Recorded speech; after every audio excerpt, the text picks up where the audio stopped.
Okay, so I'm gonna go and read the bios. Reggie Wilson is executive and artistic director, choreographer, and performer of Reggie Wilson Fist and Heel Performance Group. His work draws from the cultures of Africans in the Americas and is combined with postmodern elements and his own personal movement style to create what he sometimes refers to as post-African neo-Hoodoo modern dances. He has lectured, taught, and conducted workshops and community projects, and had his work presented nationally and internationally. Wilson is a recipient of the Minnesota Dance Alliance's McKnight National Fellowship, is a 2002 Bessie recipient, and is a 2002 John Simon Guggenheim Fellow. Wilson has been an artist advisor for the National Dance Project, a board member of Dance Theater Workshop, and in recognition of his creative contributions to the field, was named a 2009 United States Artist Prudential Fellow, as well as being a recipient of the 2009 Herb Alpert Award in Dance. In 2012, he was named the Wesleyan University's Creative Campus Fellow, received an inaugural Doris Duke Performing Artist Award, and received the 2012 Joyce Foundation Award for his successful work, Moses, which premiered in 2013. His critically acclaimed work, Citizen, premiered in 2016, and both works continue to tour. Wilson was curator of Dance Space Project's dancing platform Praying Grounds, Blackness Churches, and Downtown Dance, and created the commissioned work They Stood Shaking While Others Began to Shout, specifically for the space at St. Mark's Church in the Bowery. He curated Grounds That Shout and Others Merely Shaking, a series of performances in Philadelphia's historic sacred spaces, and his newest full-length works are Power, which is in the galleries right now, and The Reclamation. So please help me welcome Reggie Wilson.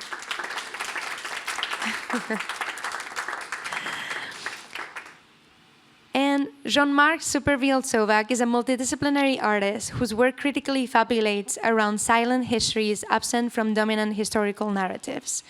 His current projects include There Are No Black Shakers, a contemporary folk opera, and Ahistorical Landscapes, 19th century landscape engravings altered to include images from contemporaneous anti-slavery publications. His participatory performance works include retracing the Underground Railroad at Hudson Valley historic sites and organizing a burial for white supremacy. His public art includes a memorial to some of the first Africans to arrive in Rhode Island. A Bard College graduate, Jean-Marc has exhibited at Columbia University's Wallach Art Gallery, Shirley Fitterman Art Center, Recess Art, the Aldrich Contemporary Art Museum, Arts Westchester, Socrates Sculpture Park, and Manifesta 8 European Biennial. Jean-Marc has been a visiting artist and lecturer at Bard College, SUNY New Paltz, Columbia University, and Vassar College. And in 2020, he was the guest curator at the Samuel Dorsky Museum of Art. So, welcome, Jean-Marc, and please help me welcoming Jean-Marc as well. And actually, one second. Okay. So first, before I invite both participants into the stage, I would like to we would like to screen a couple of clips, both from the work that is in the galleries by Reggie Wilson and an excerpt from the folk opera that was created by Jean-Marc.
When Prime first came here, he was poor and had a family of daughters who were ignorant of most of the branches of business performed by females among us, and all needed instruction.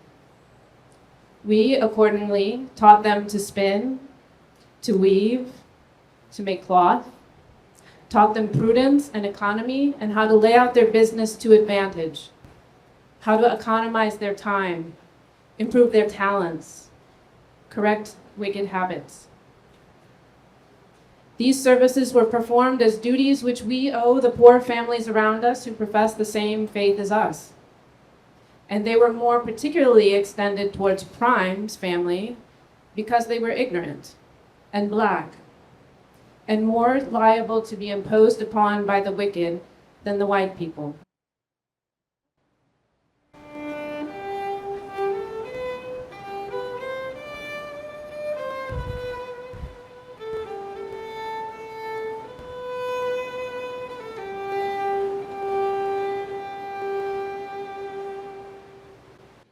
Tis the gift to be simple, tis the gift to be free, tis the gift of being free from poverty. Can we be ourselves in a place so wide? Surely we're worthy of love and delight. When true equality is gained, to bow and to bend, we shouldn't be ashamed. But it burns like fire in your eye. But we gently turn away from desire. 'Tis the gift to be simple, 'tis the gift to be free, 'tis the gift of being free from poverty. Can we be ourselves in a place so wide? Surely we're worthy of love and delight. When true equality is gained, to bow and to bend, we shouldn't be ashamed. But it burns like fire in your eye. Okay, Reggie. I know. I'm gonna start with you. So earlier I said it's appropriate that there's a big storm today, as we're talking about Rebecca Cox Jackson. Can you tell us a bit about Rebecca Cox Jackson and your inspiration for power? Hi, everybody. Hi, everybody. It's too small of a group to be that. I think what you're talking about is my understanding of Mother Rebecca's journey started in Philadelphia, and there was a thunderstorm. And she was sore afraid, as old folks would say, of thunder and lightning. And if you ever lived in old black homes, you may or may not know what I'm talking about. It was a very reverential time and a little bit terrifying. But I don't know if she was home alone, but she prayed and she prayed and she prayed and she opened her Bible up. And to this point, she was illiterate. The story goes that she prayed herself literate, and she got more afraid that she was able to read than she was of the thunder and lightning going on. And then it went away. And thunder and lightning still going on. She prayed some more. It came back. And that happened a few other times. Then, I can't remember if it was her husband or her brother who came home, and she told him, I've learned how to read, I've learned how to read. Praise God, I've learned how to read. And he said, you ignorant woman, you've just heard the phrases so many times that you think you can read. You don't know anything. You're not anybody well enough. So there's tension in that also because in her life story, she also met some other tensions with males and the male leadership at Mother Bethel. Her family were members of Mother Bethel AME. And after she got more confidence in her prayer abilities and what she called her little voice that she started listening to, they wanted to dismiss anybody from the church that was caught praying with her. And so they wanted to bring her up on trial. She said, okay, that's fine. You can have a trial for me, but the trial will be here in my house. So they held the trial in her home to see if this woman was too sacrilegious or too weird or listening to spirits that she shouldn't listen to. And the conclusion was the minister and leader of the church said, if God was ever with a woman, he is with Mother Rebecca. And she continued preaching. She became an itinerant preacher, and she started traveling around. And this was in the 1800s. And so the thought in my head is a lone black woman, brave enough to go around preaching, listening to her little voice inside. If her voice told her, go down the street, turn left, get on the train or get on the boat or get on the whatever it is, she would do it. And whatever she had dreamt or she had been told that was going to happen, happened. And she also started traveling around, and some folks said that these weird beliefs that you have, she believed in celibacy, even though she was married.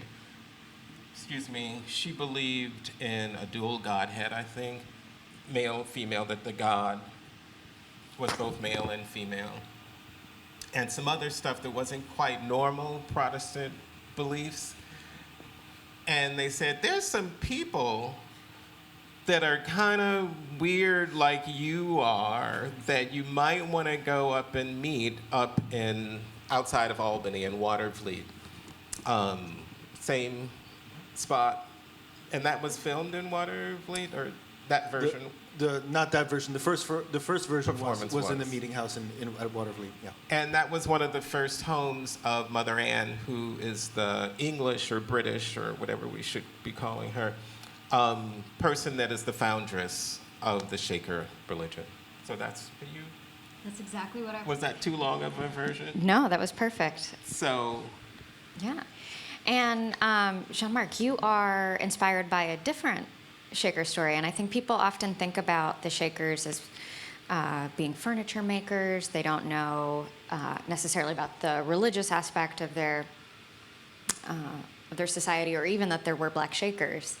So can you talk a little bit about Prime Lane and how you came to him? Sure. First of all, thank you for the invitation. Thank you for coming out. Thank you for the interpretation.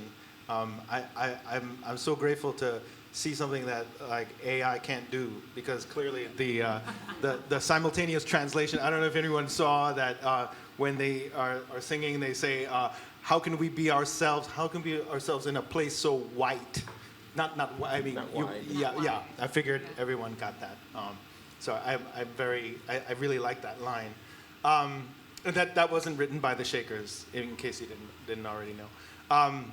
The opera is a reinterpretation of traditional Shaker hymns to tell the story of Prime Lane. Who's Prime Lane? If you go to Watervliet today, to the Shaker Heritage Society, I recommend that you do, just outside of Albany, they do have in the 1838 meeting house, the original meeting house, which still stands, a giant portrait of this blissful-looking elderly black woman who looks a lot, in a way, at least has the same expression as I remember my grandmother having, especially when you have to have a lot of patience around young boys, which I still am at heart, I guess. But that Phoebe Lane was the daughter of Prime Lane.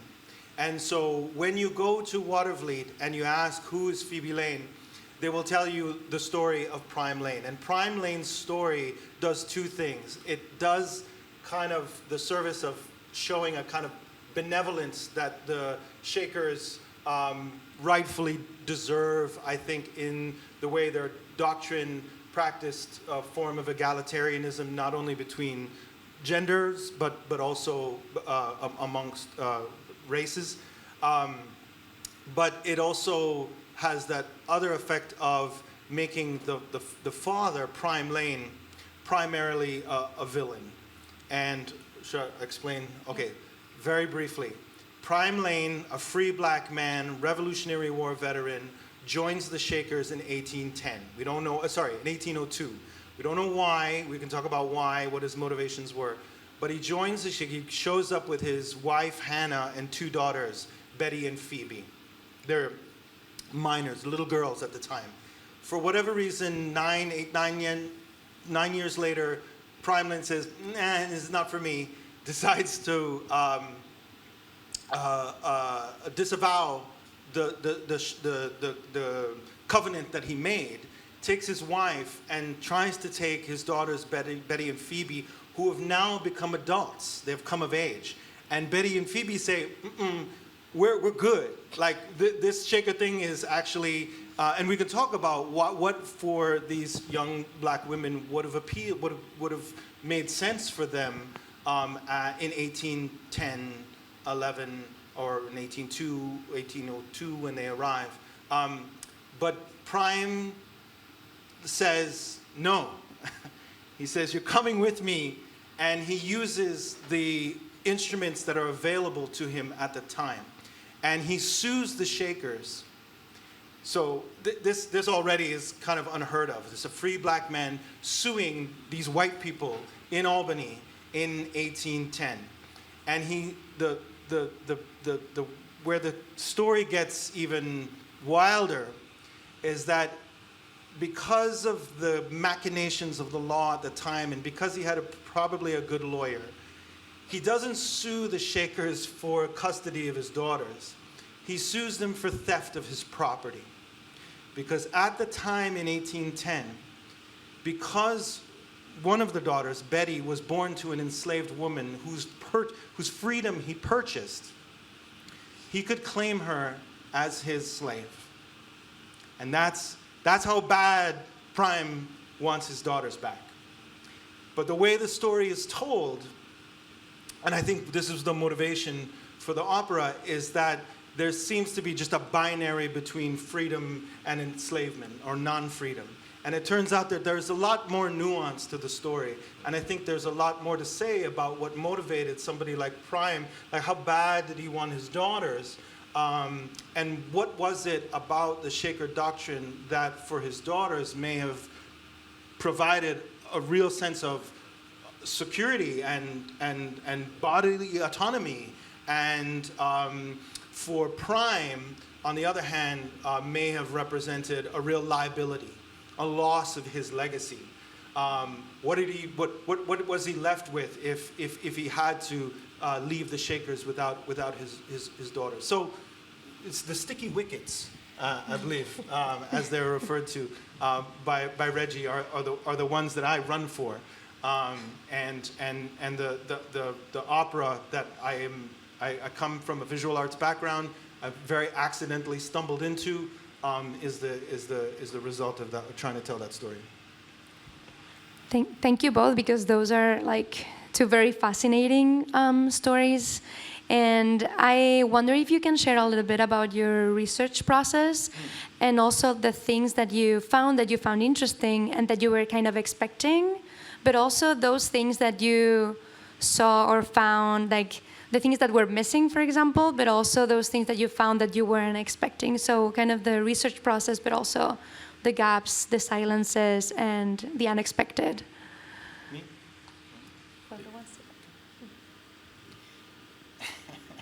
I'm not the kinesthetic archaeologist here.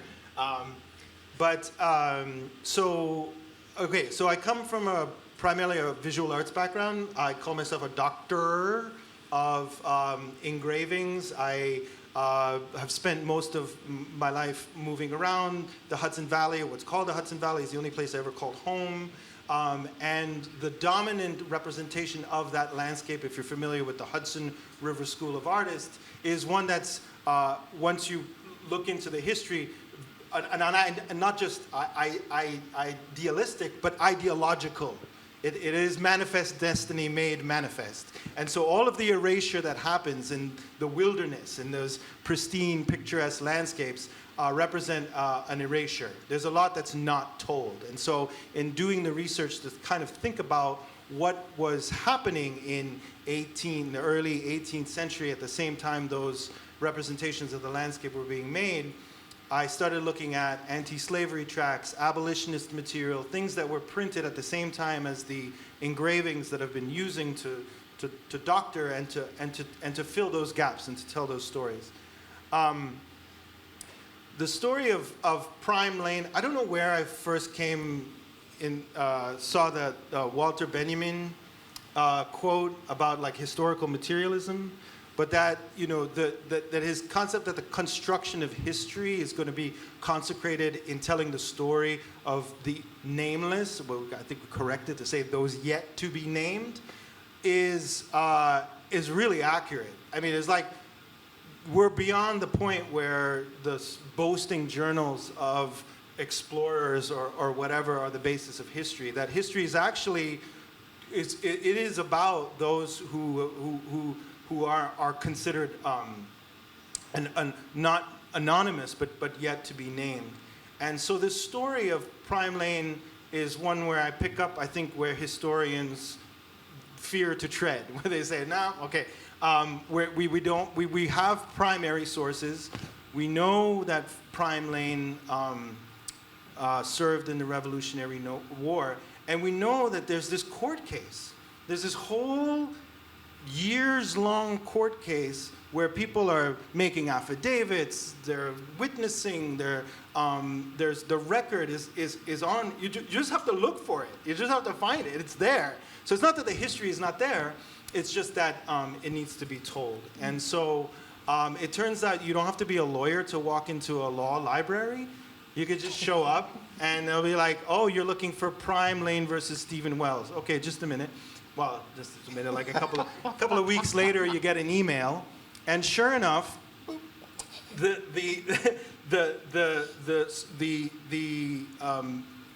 corpus or the most of the opera is really just a citation. Where, do you know the artist Renee Green? It's a methodology of citation. That's what she calls it, where most of what's being spoken, and my partner here, Allison, who stars in as the Shaker Eldris, there are excerpts from the Shaker family journals. There are excerpts from the court case. There are excerpts from New York State law. It sounds better than that, but it's not as dry as it sounds. But I think the effort was to let the words speak for themselves. And so when the Shaker Eldris says, well, we extended these services to the Prime Lane's family because they were poor and they were black, as though that there was somehow a liability, that somehow they were more prone to the wickedness of the world, as the Shakers called it, betrays a little bit of the way in which that benevolence came with certain biases. And reading the writings of Rebecca Cox Jackson was the first place to go to think about, because she was there at Watervliet to see whether there was such a thing as a black Shaker, or whether there were just Shakers who happened to be black.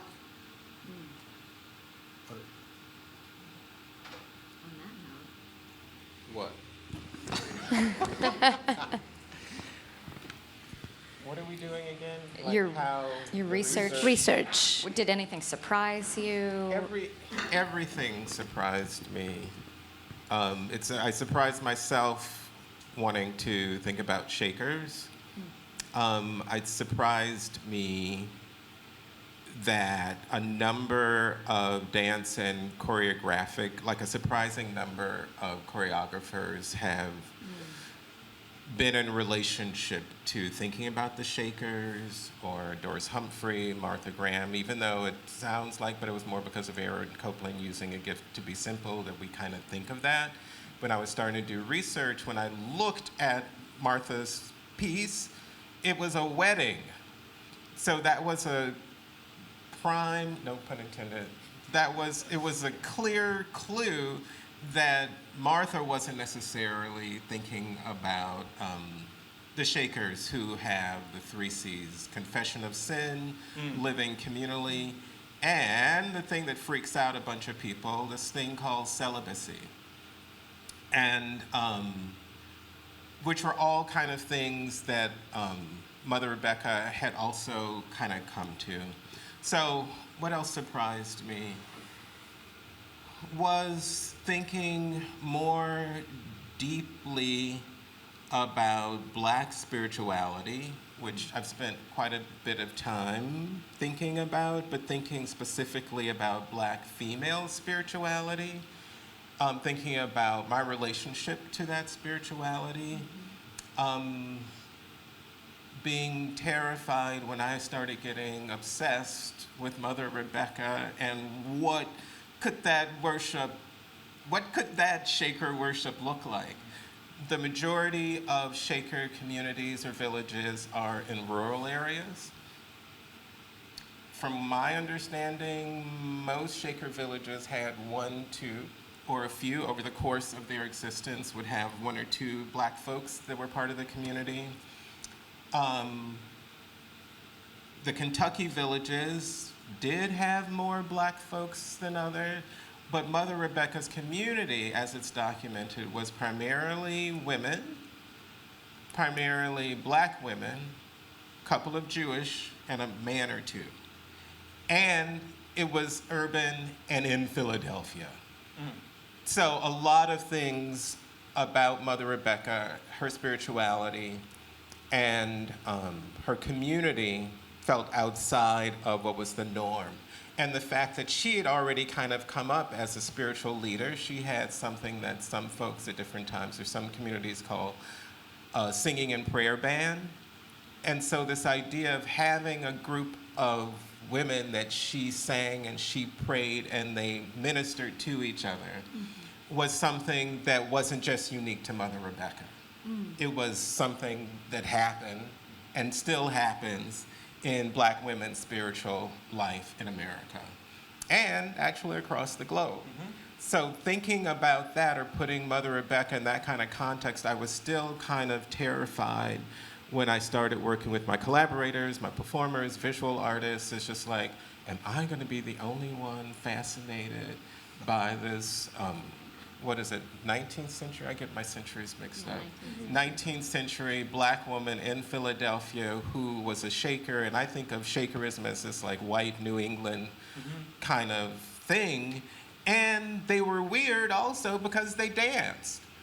And so there were a bunch of weird things that did kind of roll up into my alley that kind of got fascinating. But once we started going, I started sharing the information with my collaborators, and we started going to Hancock and to Watervliet and some of these other villages and learning more about everybody, regardless of whether they were atheist, Asian, Jewish, African American, Caribbean, atheists, strong non-believers, for multiple reasons that I can understand. I was like, they're not going to be interested in this. But there was something that continues to be fascinating about the Shaker practice, the Shaker kind of social net that it actually made for women. So the fact of, before governments did that, the fact that Shakers, I keep saying per capita, I don't know why, but like for people that lived at the same time as the Shakers lived communally, and if they didn't have necessarily their own children, the children were also educated by the Shakers. and they took in folks. There's this phenomenon known as a winter shaker.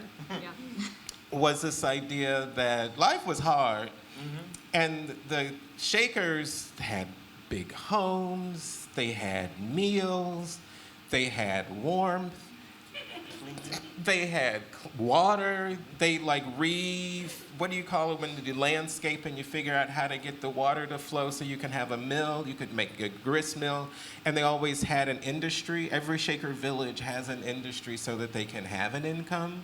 So around fall, winter, people be like, this Shaker thing might not be a bad idea. And people also dropped their kids off, left their kids. So Shakers did have numbers of children that they raised and that they educated. And a lot of folks left when the spring came, or when they were asked, in some of the southern communities, when they were asked to give up their slaves, because everything was communal property. So there's a lot of conflicts that we don't necessarily think of that was going on. Last thing I kind of want to say that I think was interesting to me, well, I said things about Black female spirituality and delving more specifically in following and thinking about that, but it was the fact of what you kind of also talk about, like these unwritten, unrepresented, erased representations of Blackness and Black realities. Not just like what we're living through now, or in the 70s, or in the 50s or the 30s, but going back to, we both had talked about Jean-Baptiste Bellet, who was born. So for me, I'm fascinated by Black folks moving around and having agency over themselves and participating in systems that somehow didn't end up in my school book or in my lap or in a rumor. So the way I, as a kinesthetic anthropologist, kind of the big question in my mind was, what did that worship look like? I've spent a lot of time thinking about movement practices in different parts of the globe at different time periods, and how those dance forms do change or don't change, or what makes them change for whatever particular reasons. So thinking about shout traditions as they kind of gelled in the ring shout and things like that in the 1600s, 1800s, this idea that these West African and Central African religious forms that had kinesthetic bases or movement bases, or you spin and you face this direction, you spin and you face that direction, you spin, in order to communicate with different spirits or ancestors. So this idea of circle or cyclical time, being able to visit your own ancestors, being able to travel or have the spirits travel through a center pole and take you back to Africa or take you back to the Caribbean. Like, those manifestations are really interesting. And how that kind of ended up, as I was really fascinated by the ring shout, and then these singing and prayer bands, which were kind of around this era, and there's still a couple of practitioners and communities that still do that, and they have this swaying, singing kind of thing. That would have been going on. So for me, thinking of Black bodies not being here erased, but actually having practices that they would have stayed connected to, would have passed on, and would have had their own evolution as they moved from their own rural areas to urban areas. So those were some of the things that I was super fascinated by, or that really intrigued me to start guessing and connecting the offertory that I grew up in Metropolitan Missionary Baptist Church on Burleigh Street in Milwaukee. Like, what does it mean to have everybody still trace a circle in the space? What does it mean to have the usher board direct the space, to go to the Spiritual Baptist Church in Trinidad and Tobago and have a shepherd or somebody stand guard at the door so that spirits or patter-rollers can't come in.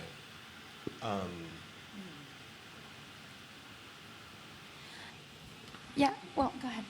Just gonna say, I like the way there's a question at the center of your work, right? That you're wondering, what did these worship practices look like, and how might have the Rebeccas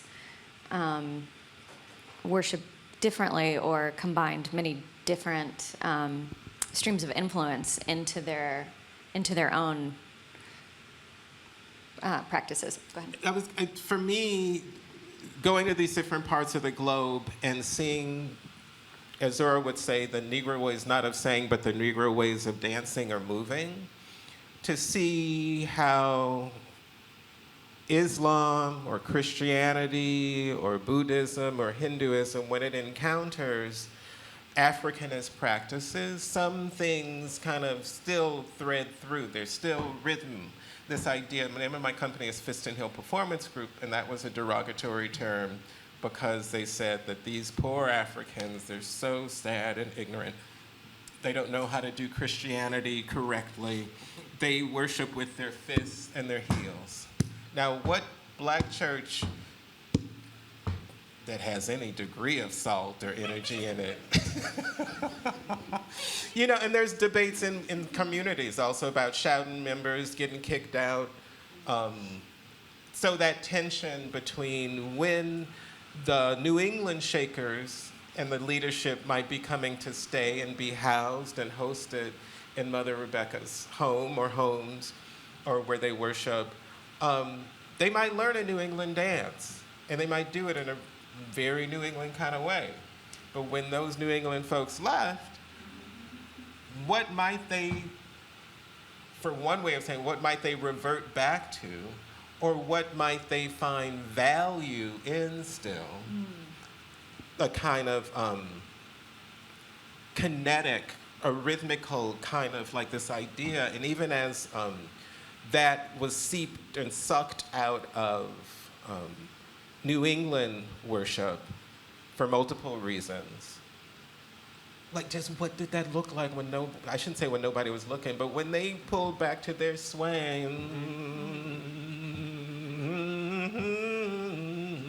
Now, so.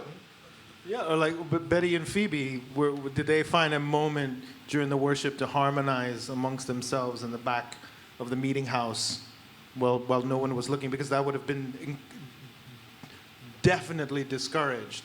None of this ostentatiousness or boastfulness or pride, all of these things that would have been seen as somewhat sinful, are a foundation of what we call soul. Right. No. Also, a discouragement of individuality, right? And well, this is the crux. I was trying to ask Reggie about what it's like to be a director, since I'm such I don't like telling people what to do. So it's really hard to be a director. but I think what I was asking was also on a larger level, like how does a doctrine or how do you fit individual expression inside of communal worship? I think that's the sort of the tension there for me. yeah. So my question for you is there a question at the center of, there are no black Shakers? Did you start with a question, or did you, was your approach somewhat similar or different? A lot of questions. Yeah. Where to find the money? Not the Shakers. Well, they were very, very good at money, and they were very, very good at tallying up, in their case against Prime Lane, or when they were sued by Prime Lane, exactly how much, like down to the penny, Prime Lane owed them for firewood, pasture to graze the cows, housing, teaching the daughters how to spin and weave. I mean, they managed to account for $510. I looked it up. It's something about $13,000. They figured he owed them, and I think that the question of what was the question? Sorry. Actually, now I have a question based okay, on another that. question. What was the question was, what was the question? The question for me, I mean, I'm a father.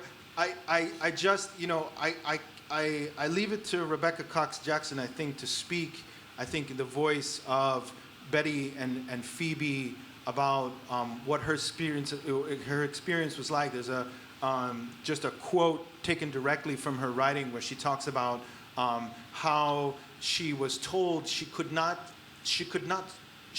eat until she spoke, until she confessed. That this ritual of confession was taken that seriously. She could not eat until she confessed. And she said, I have nothing to confess. And she withheld it. And then finally, she says, I was moved by the Spirit, and she was able to finally express what she had to say. But she says, I had not eaten in 30 hours.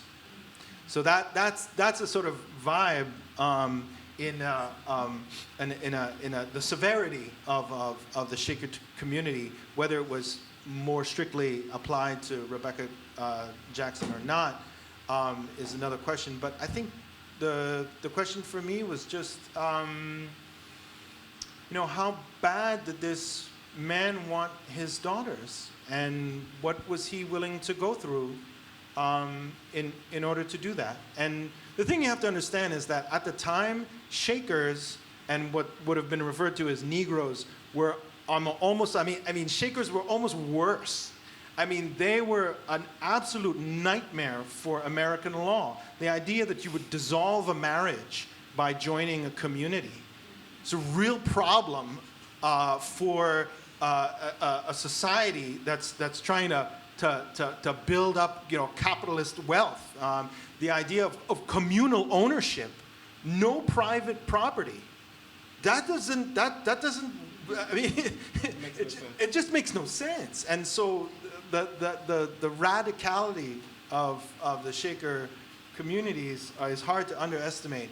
The basis of matrimonial law, in at least in New York, the reason why the custody of children tends to be preferential towards the mother is directly a lineage from a case by a woman named Eunice Chapman, who also sued the Shakers because her alcoholic husband picked up his children one day, or their children, and decided to join the Shakers. And she, as a woman at the time, a married woman who was civilly dead, who could not own property, who was subject to the concept of pater familias, she actually sued and was able to carve out an exception in the law that allowed her for the custody of her children because the legislature just hated the Shakers that much.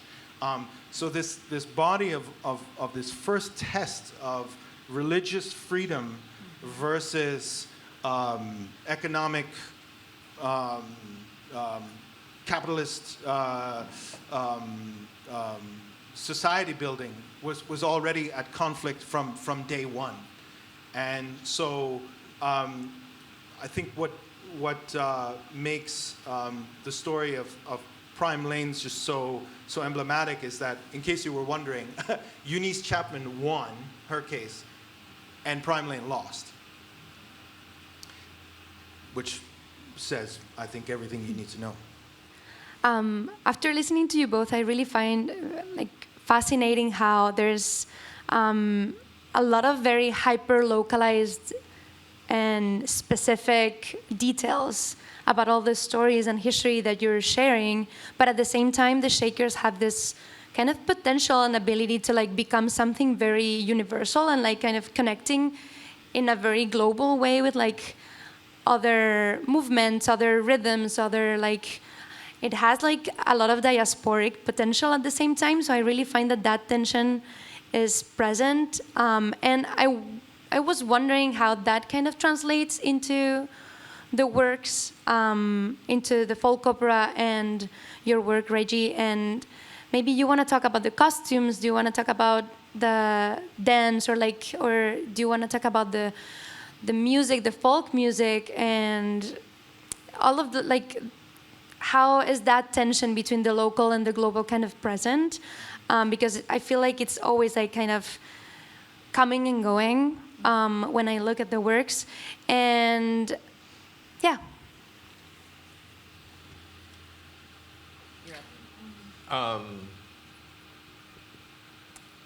30 questions, 70 answers.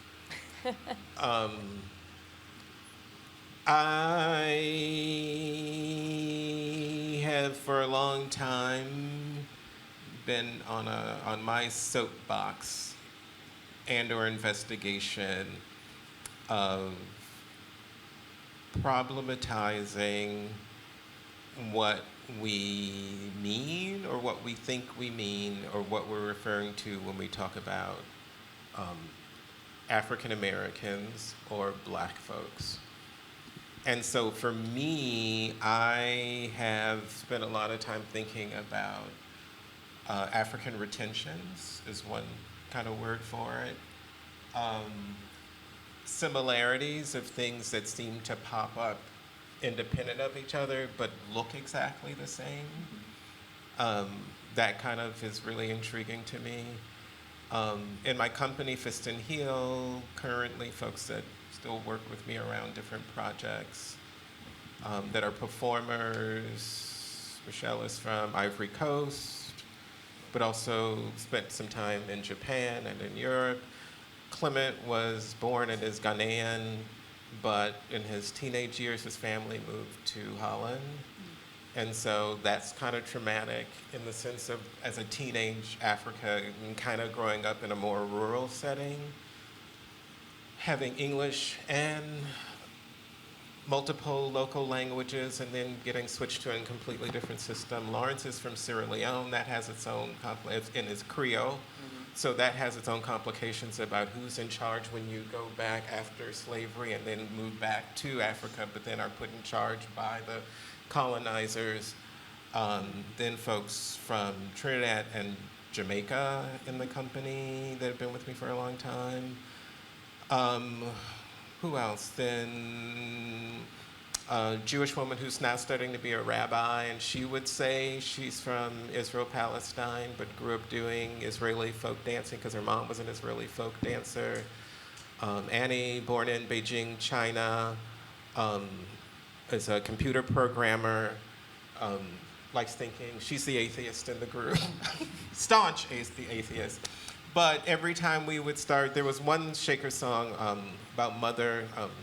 I will have mother's blessings, mother's soul-saving blessings. Every time, we kind of do it as a joke to her, because if we start singing it, she starts to cry. Like, she has this emotional kind of connection to, so the fact of the universality of some of the Shaker stuff, speaking about the dance, is this idea of breathing, moving, coordinating with other bodies. There's something very profound about it. I did want to say that what I did was I found and then purchased this DVD of Infield's, the Marianne Hagen, who is a researcher. I call her Shaker File, like there's a lot of hidden Shaker files out there.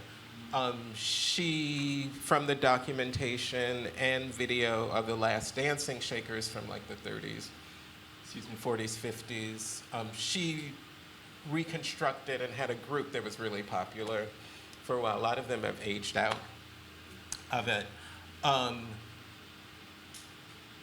We took the video and I was like, well, let's just learn one of these dances. So we learned one of these reconstructed New England Shaker dances. And then I started regifying, which usually just means that, are we being Have you any children? I just fuck with it and just kind of mess it up, kind of in a postmodern or contemporary experimental way, just seeing what's bottom it can be top, or what's front can be back, or just playing around with it. But I also had steps in that dance that either, Gabby was from Brazil who used to dance, and so they had their own cultural kind of influences, and you'll see Brookins, you'll see a little Samba de Roda, you'll see little moments where these dances from the African diaspora kind of start to meld into our explorations. There was another moment where I had listened to the what's their name? Staple, that's why I got confused. Not the Shaker Singers, but the Staple Singers sang a Japanese song called Solambushi, which is a work song. It's a fishing song.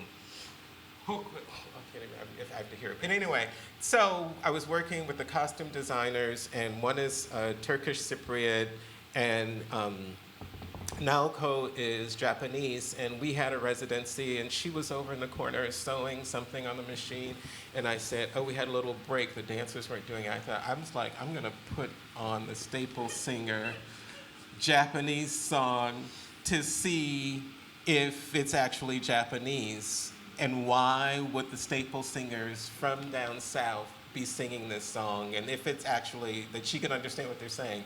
And then she's sewing, I put the song on, I'm just kind of not trying to be obvious that I'm looking at her. And then all of a sudden she's, ho. And I was like, it is Japanese, and she can understand it. It turns out it was a traditional Japanese song, folk song, that she's like, every little kid learns it, and you do like them pulling the nets in.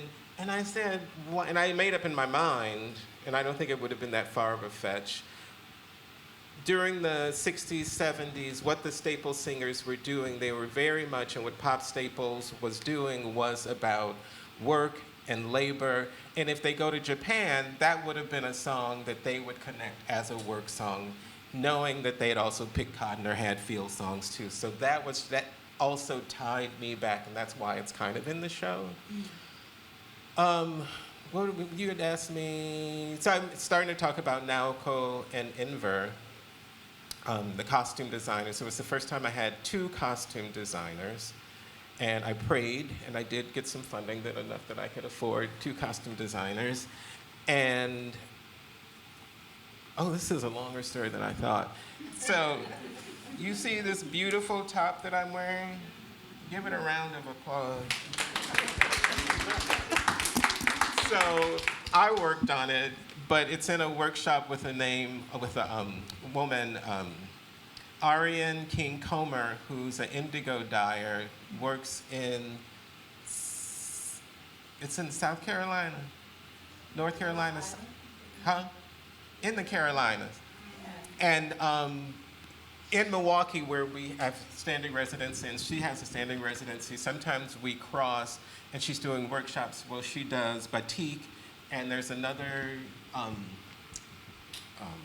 process, what I call tie-dyeing. There's a way of processing. So for her residency, she does that. I bring dance to the thing, and sometimes she's helped. But one time we were working on this new piece, and I wanted big fabrics of cloth and they use wax and like these stamps.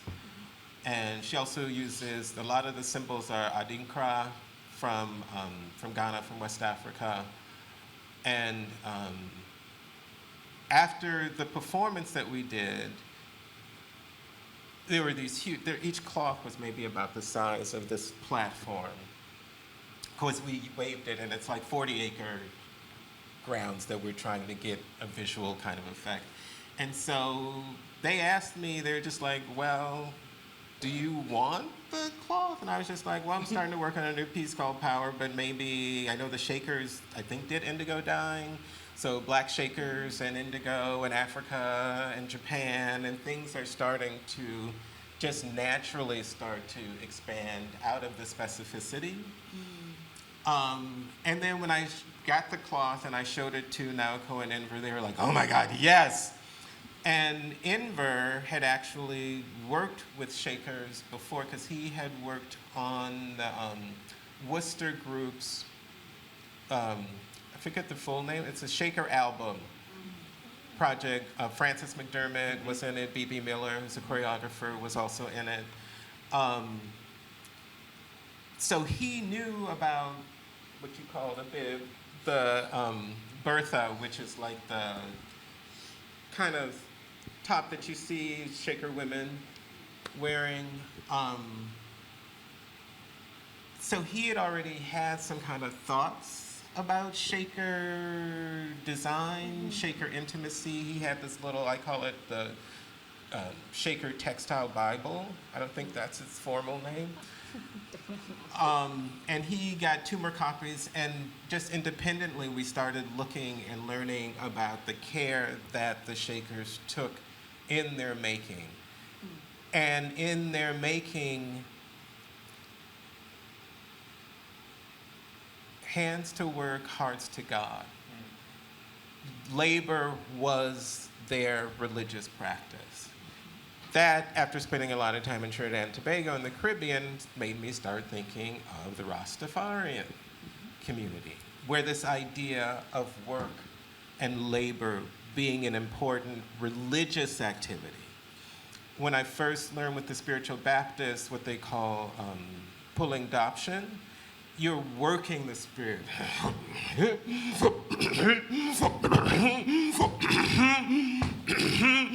This idea, and that also tied me back to the black preachers, and this idea of aspiration as a Protestant syncretism of Protestant Christianity and Congolese African kind of practices. There was something else in that mix that started going on.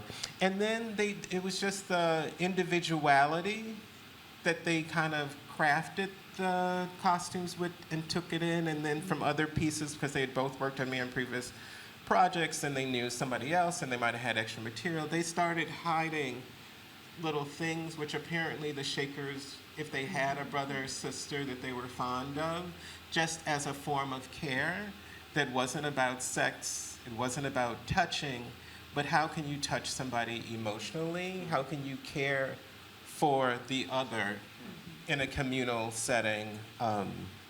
That just started to peel open.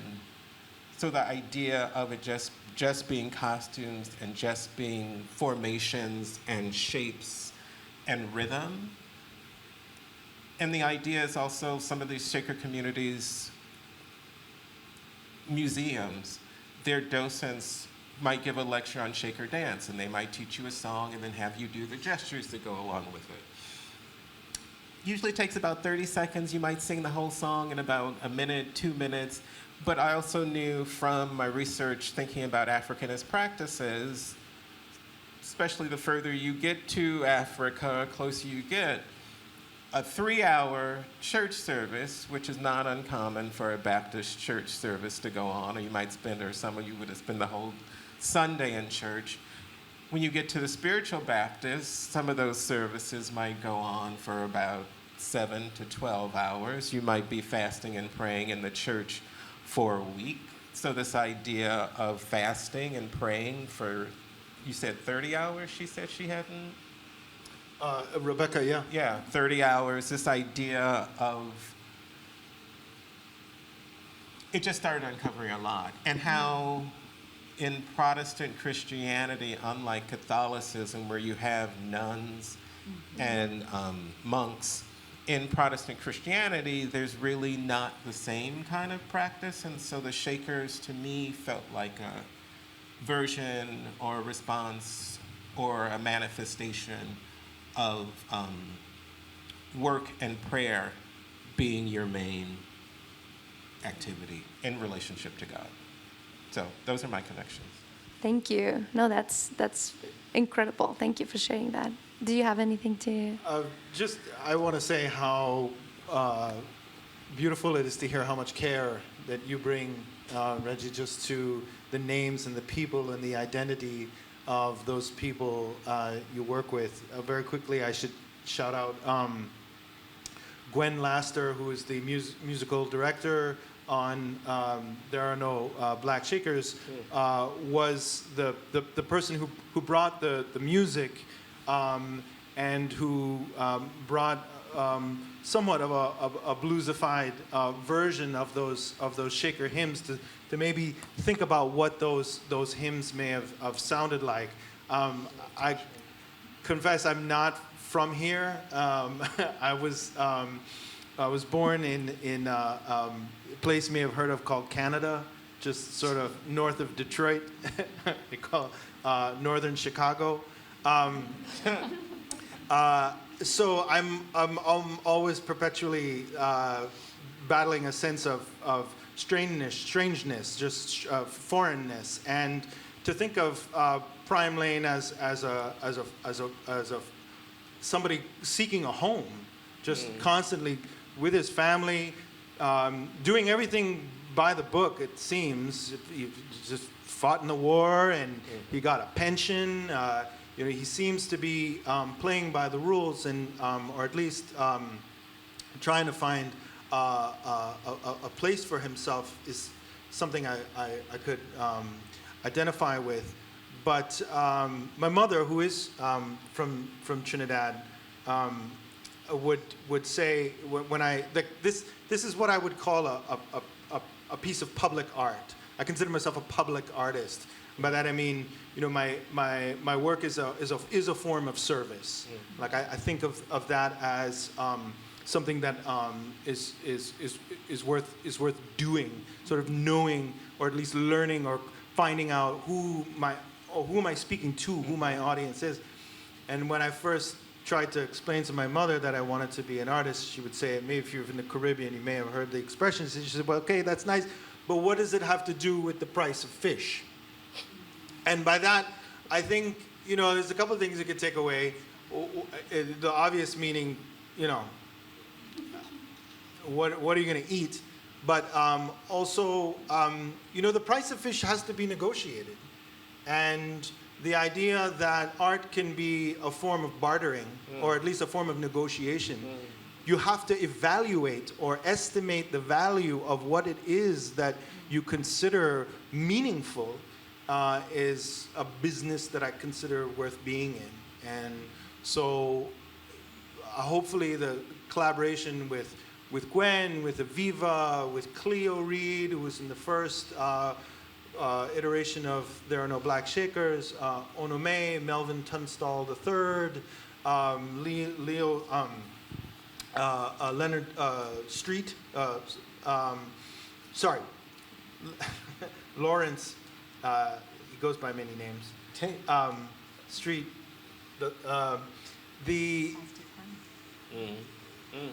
the ensemble that are the cast that was put together to put the show is a form of public works that hopefully we'll find another iteration maybe somewhere around here soon.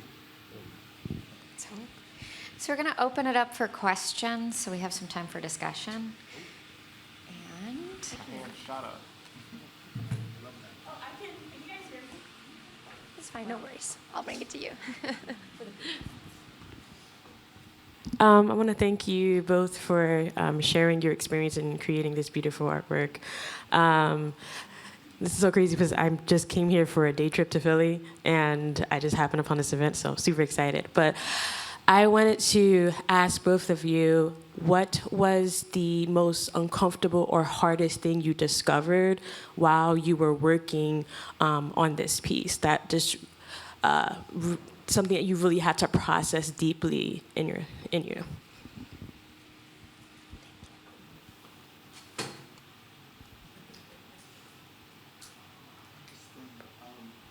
I can't read music. That was painful to have to admit. I like, yes, this is all a confession.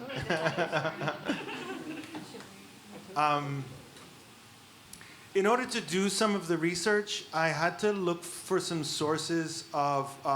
There are a few autobiographical writings of historically of black folk. Phyllis Wheatley is a good example. Jupiter Hammond, but Venture Smith. If you know the story of Venture Smith, it's sort of interesting. He didn't write it himself, it's not thought. He probably dictated it, but had someone write it, a bit like Sojourner Truth. But in it, he also encounters the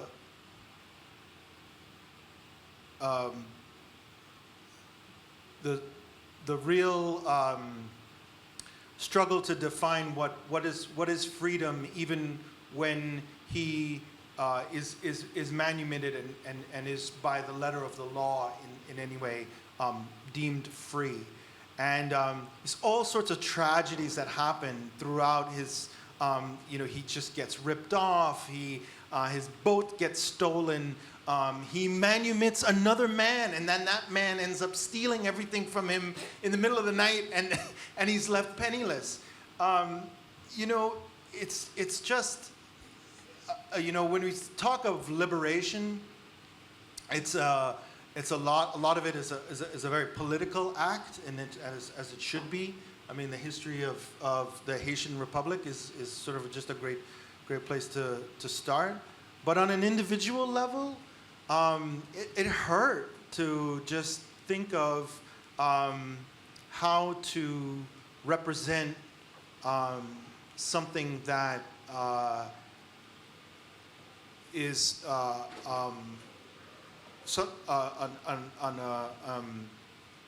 claim that just countless people you can't imagine. We just went to Bethel Burying Ground this morning or this afternoon, shortly after you arrived, and just standing there, looking up at the trees and then imagining how far down those roots of those trees go, and the bodies, stacked one on top of the other. How many lives, that did not get written, did not have, an account for. It's just to sit with that, and somebody who calls themselves a critical fabulist sounds good on paper, but to empathize. I think artists have if artists have a superpower, it's to empathize, and that's a practice that hurts but also hopefully heals. Thank you. Thanks for the question.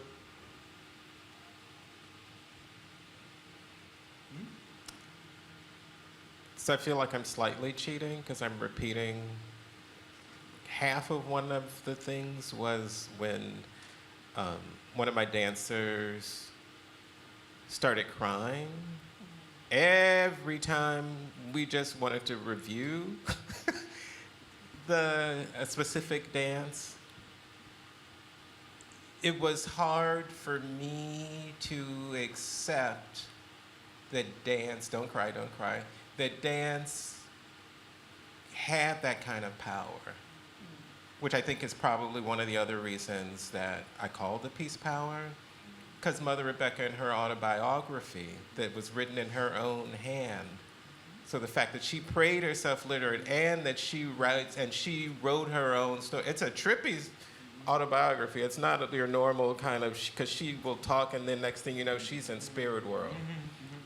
And then she's flying down the street to some other thing, and then her voice tells her this, and then she's talking about, and then for breakfast we had, so it's interesting, but that as a kinesthetic artist, that the thing that I've committed my life to actually has the power to not just fascinate and impress people, but actually move them to tears. That's slightly terrifying.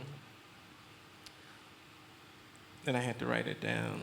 The other hard nut to crack is, and now that sounds just rude, I was going to say the celibacy nut.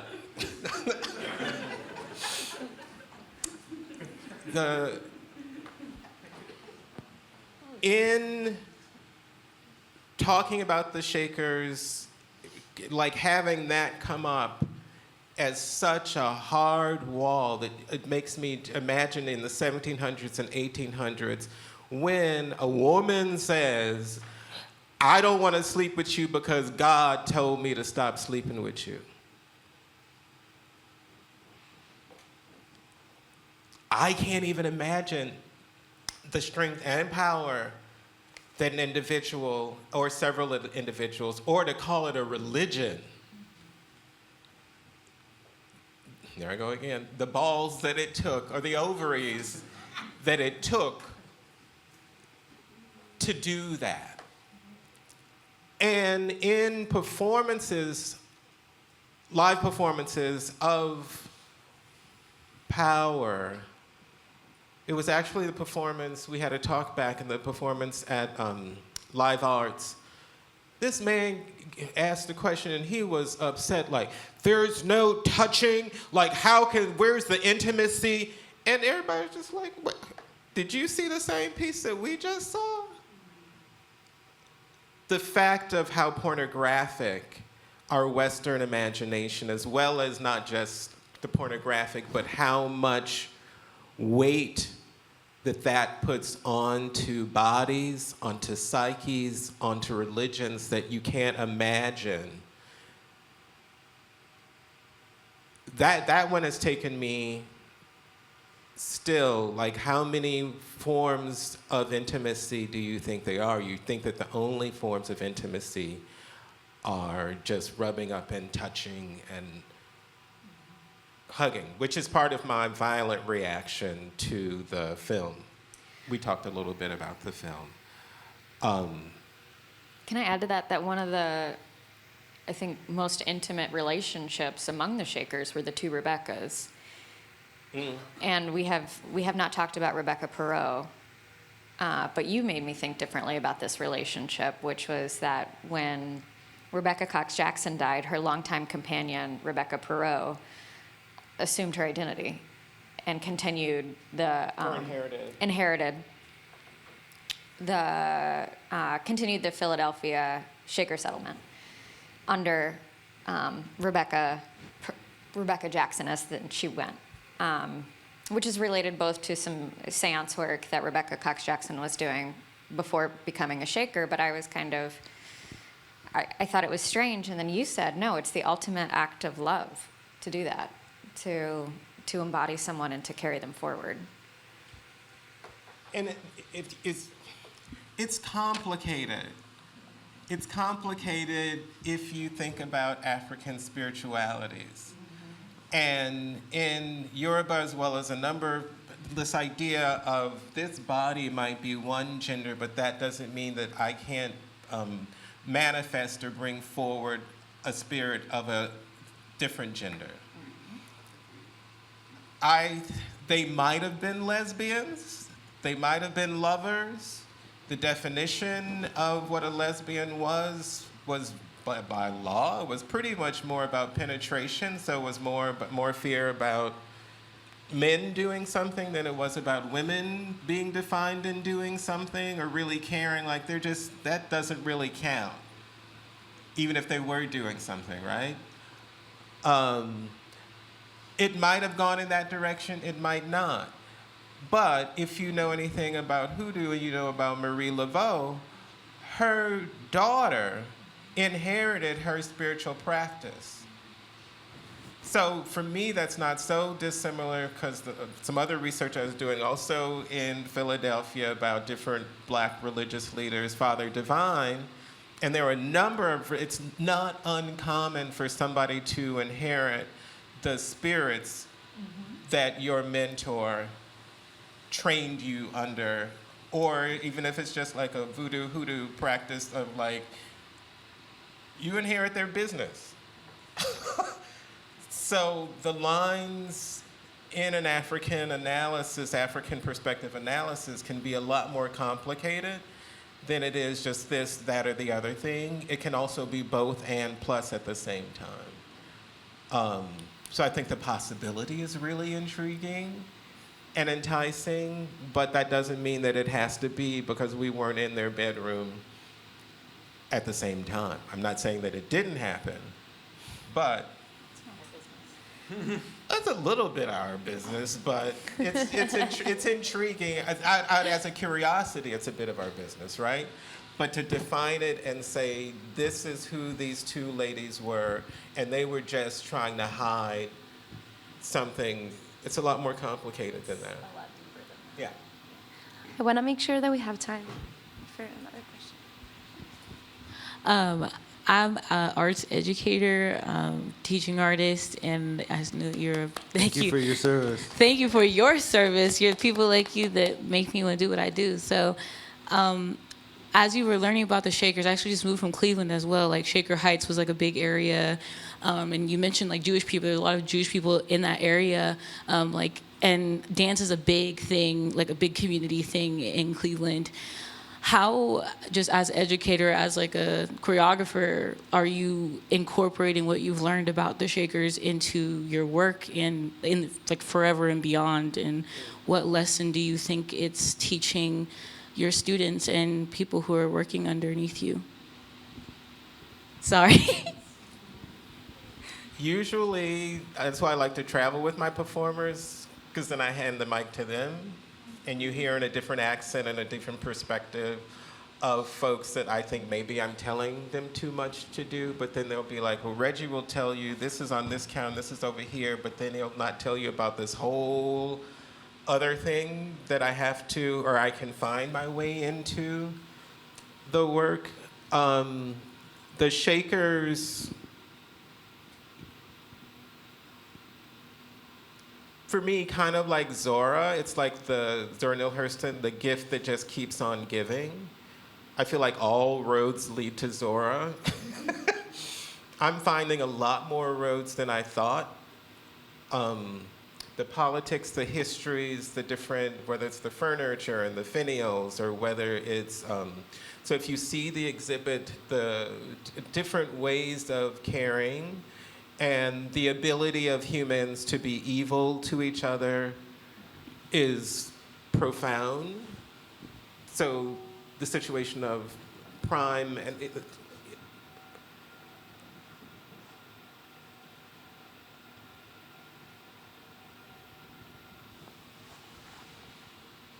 that's me trying to stop talking. Oh, okay. I wasn't sure. I didn't know. If that, I mean that.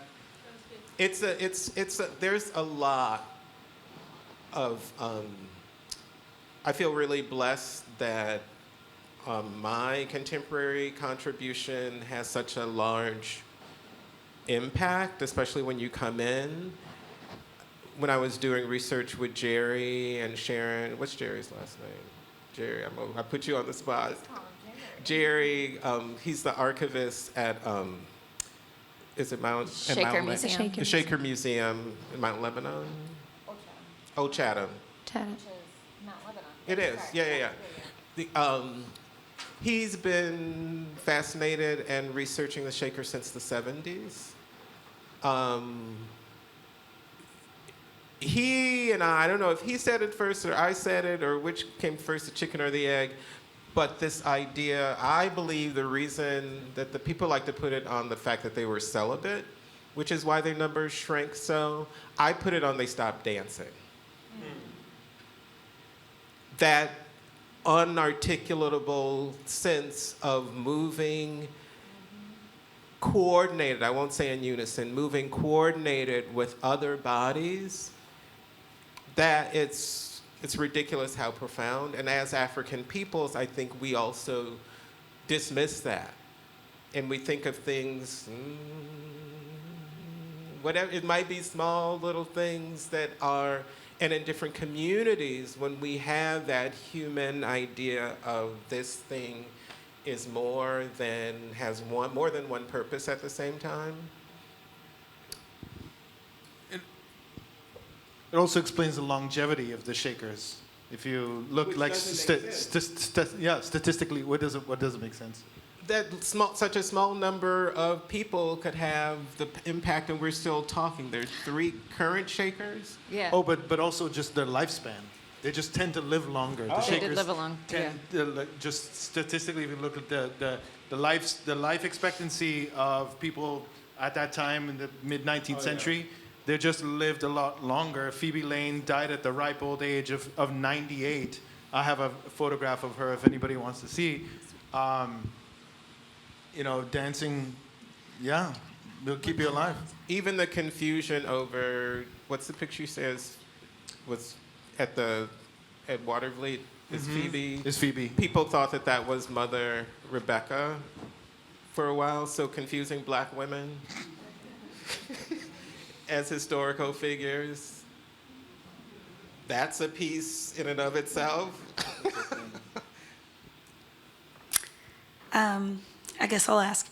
I'm learning that both of your practices are like very vast, with a lot of varying explorations of the African diaspora and Black culture.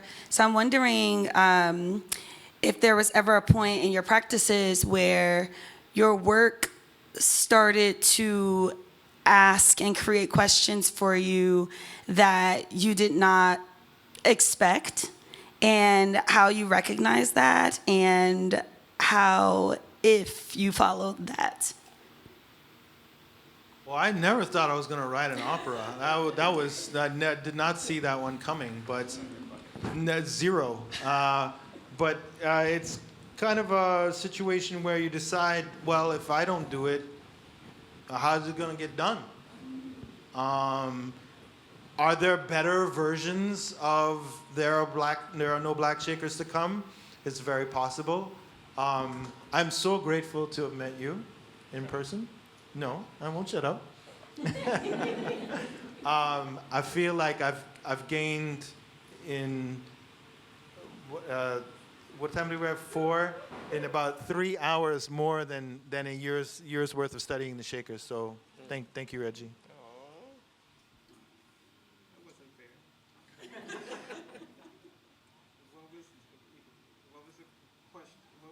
Things you didn't expect. There's a time in your practice where your work began asking questions that you yourself were not asking, and then how did you recognize that and or follow that? I work from obsession. People have told me to not do that or not say that out loud. So I usually listen. I don't want to say I listen to my little inner voice, but if something keeps pulling my attention, I want to give it more attention. And then I want to start researching about it. Then I want to know what's appropriate.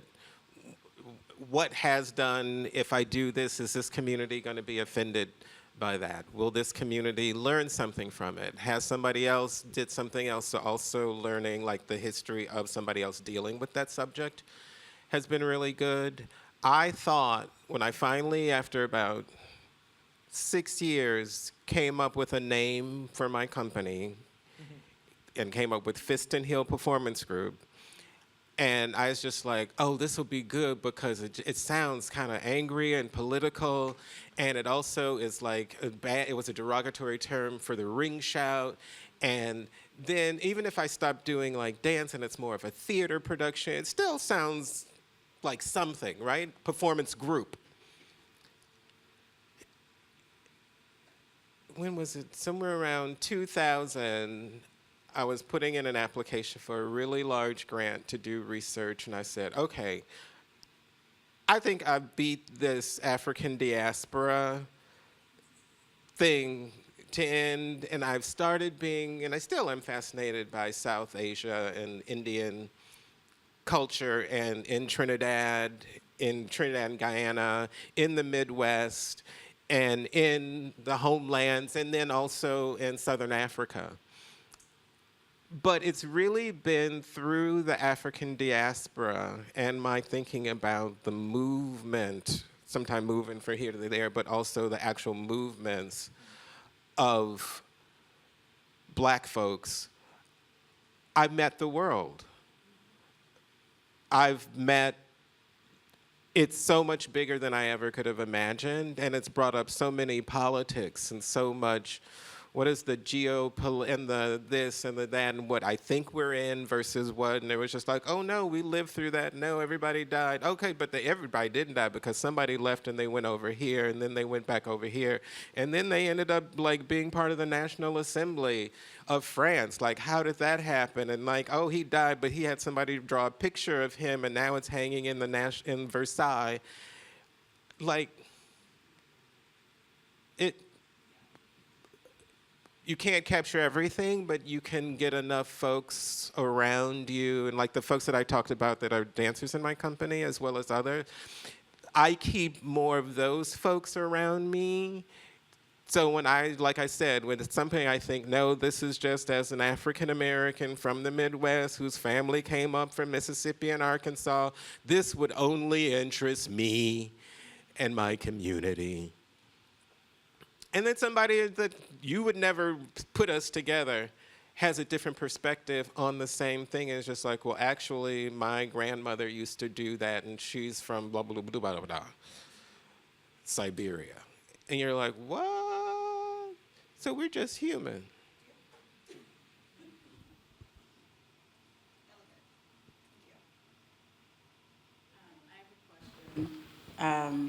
I think it is like very much in the same realm of where you all are moving, at the risk of being a little bit messy. I do think I'm really curious about artists' thoughts about this concept of foundationally or fundamentally Black American, this term that is rising. If you're unfamiliar with it, it's deep in the zeitgeist. The algorithm is talking about Black American people whose ancestors were enslaved on this land. And a way of separating, it's a way of kind of like delineating those people from people whose ancestors are more recently migrated here who are also Black American. And your works tend so much to, these Black American, early Black American experiences that exist within a freedom to religion context that is uniquely American in a way. And there's something like distinct and obviously not. You've been talking a lot about the not, the shared. I just wonder when you think about your work speaking to people, and in this moment when all of us are artists are trying to think about how are we in conversation with like the contemporary moment, when you think about your work speaking to folks, what do you think of that concept? What do you think of the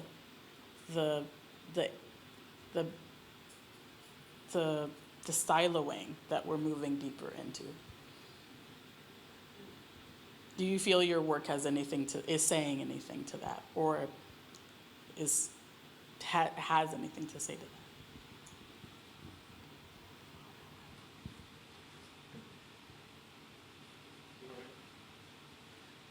My mother's from Trinidad. My father's from the Czech Republic. I'm not fundamentally anything. Like fundamentalism is about everything. Yeah, yeah. No, that's I think if I hear the word fundamental, I sort of or national, foundational. I'm sorry, y'all. Like I'm learning. I'm curious about it too. Sorry. Yeah.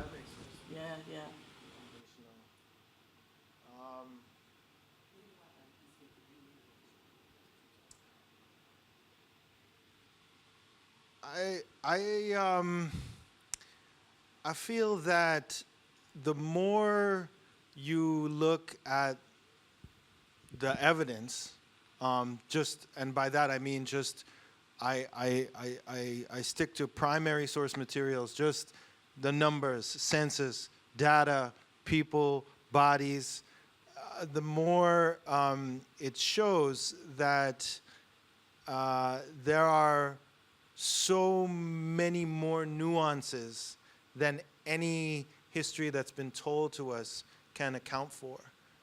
I like to think about one day maybe I'll do a project on with the Ramapo Mountain people. If you heard, like in this porous border between New Jersey and New York that kind of shifted for decades. It was thought that this tri-racial group of Dutch settlers and runaway enslaved Africans and the native Ramapo people who are still there today, it turns out the story is more complicated, that they were not runaways, that they were actually free black people who, once the Dutch were disincentivized from continuing their operations here, just started handing out freedom papers to everybody.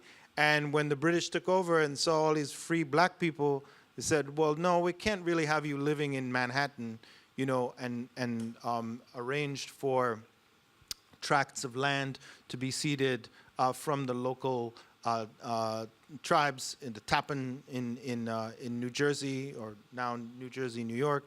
But those people today still are there. Black people with names like De Vries and De Groot, and they are for it's not known how many speakers of a local Jersey Dutch still live there today. So are they foundational? You know, I mean, it's like it is where do you even begin? I'd like to think that the deeper you dig, the more entangled are the roots. You know, and if things are getting siloed, you know, I like to, you know, to quote Dr. Bob Marley, you know, like if there's a big tree, well, we're the small axe. You know. So, no.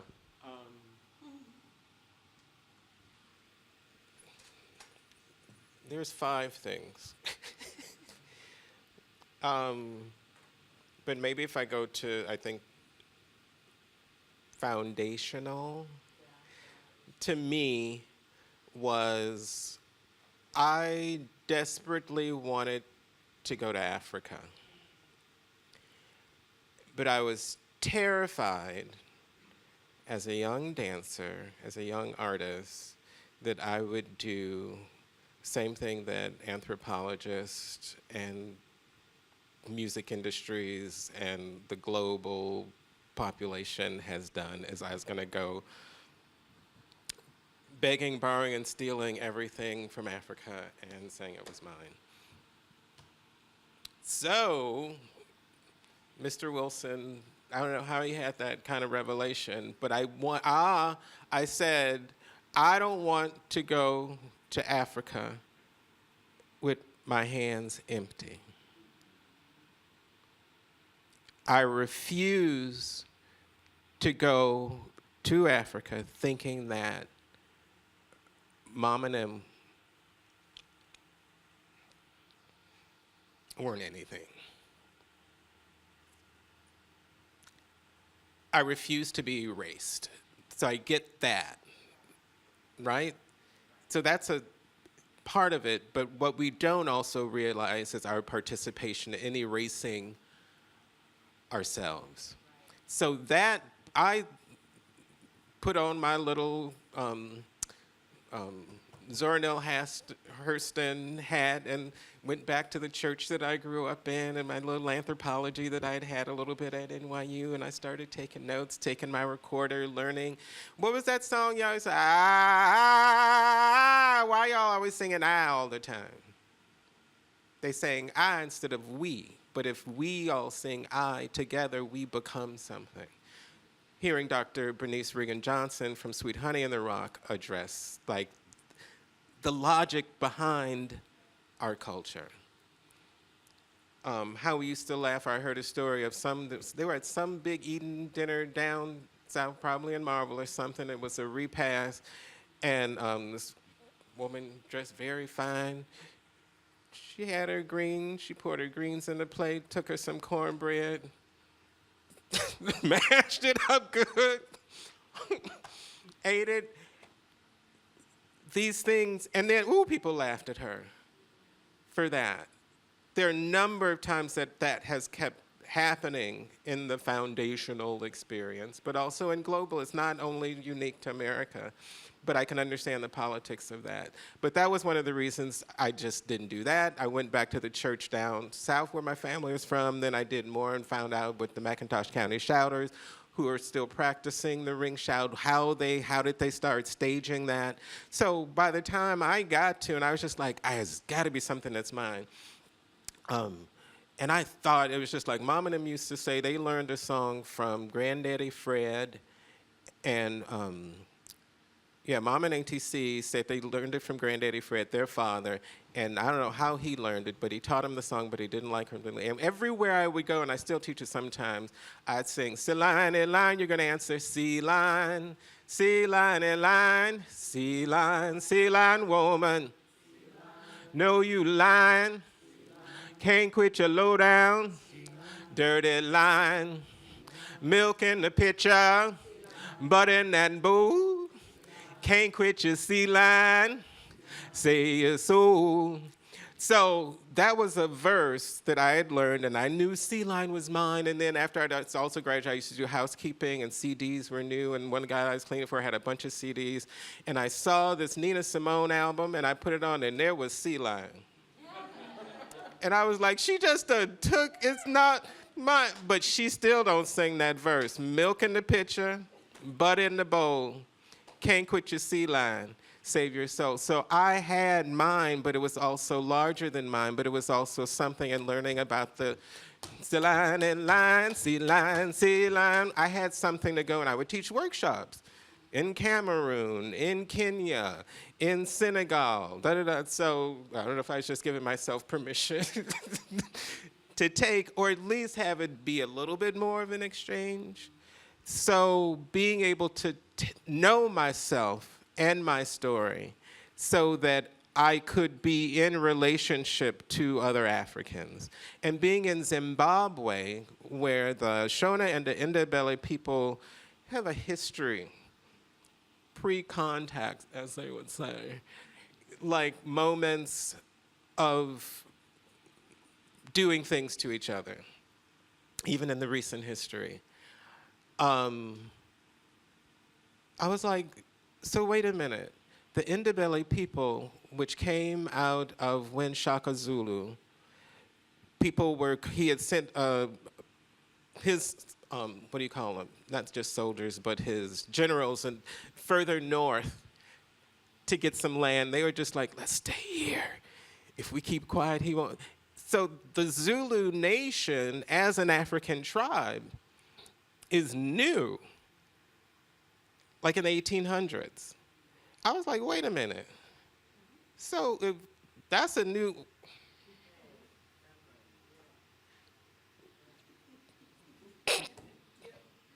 we got a couple of tribes here.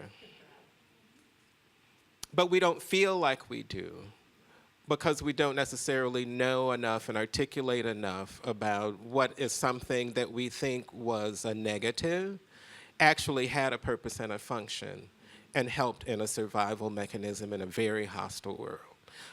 Going to Mali and like learning that there's some experiences you have to have in order to have the right to sing a certain song or dance. So there's some funerary rites. There are some songs as African Americans we can sing, ain't nobody else got the right to sing. I want to be able to defend that at the same time that I can also hear those other songs and be in a relationship to that. But I don't become less by somebody else it's not a one, what do they say? The opposite of patriarchy is not matriarchy or women in charge. It's a completely different structure. There are other possibilities that we can't imagine. I won't get to the other 5. Kind of inspired for us to end. I want to thank you all for coming. Thank you. Thank you for coming. And thanks to our panelists. Really wonderful conversation. Thank you so much, the both of you, for sharing. And thank you all for coming during the tornado. I hope you came and got struck by lightning into something. Thank you so much.